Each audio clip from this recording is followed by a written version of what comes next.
Labis naman ang pasasalamat ng mga benepisyaryo ng Camarines Sur sa natanggap nilang tulong pinansyal mula kay Pangulong Ferdinand R. Marcos Jr. Suportado naman ang ilang opisyal sa rehiyon ang planong muling pagbuhay sa Bicol River Basin Project. Si Efrain Gaitos sa Radyo Pilipinas sa Balitang Pambansa.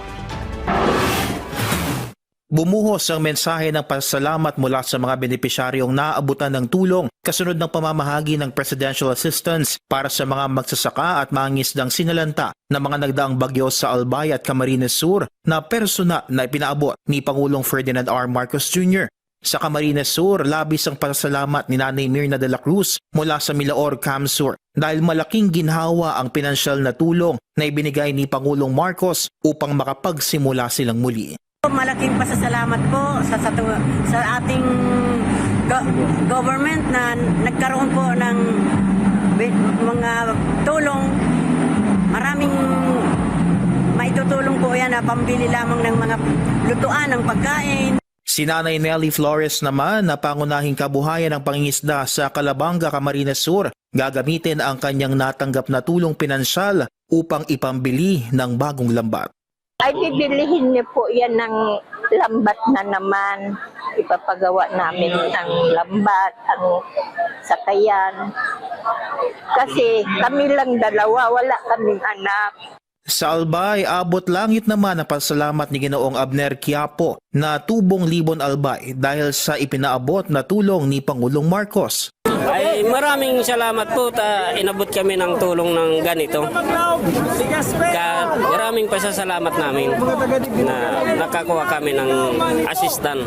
Si Tatay Joseph Reyola naman na mula sa San Vicente, Owas, Albay, bukod sa pasasalamat ay nanawagan din sa pamahalaan na madagdagan pa ang flood control project sa Bicol. Maraming pasasalamat ko kay Presidente dahil kahit paano inabot kami ng tulong.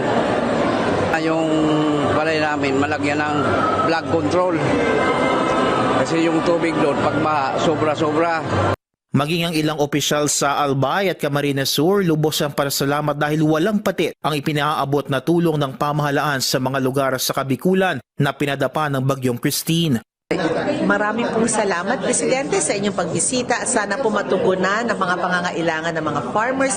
Hindi lang po yung immediate need nila, no, katulad ng financial assistance, kundi yung pagpaayos po ng kanilang kabuhayan. At yan po ang mga irrigation systems.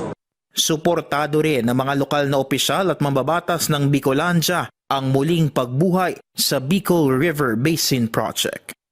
Ang BFBDP ay isang komprehensibo na solusyon para sa mga pagbaha sa lalawigan ng Albay at Camsur.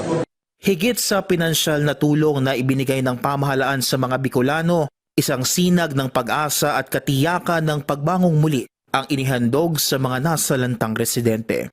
Mula sa PBS Radyo Pilipinas News, Efrain Gaitos para sa Balitang Pambansa.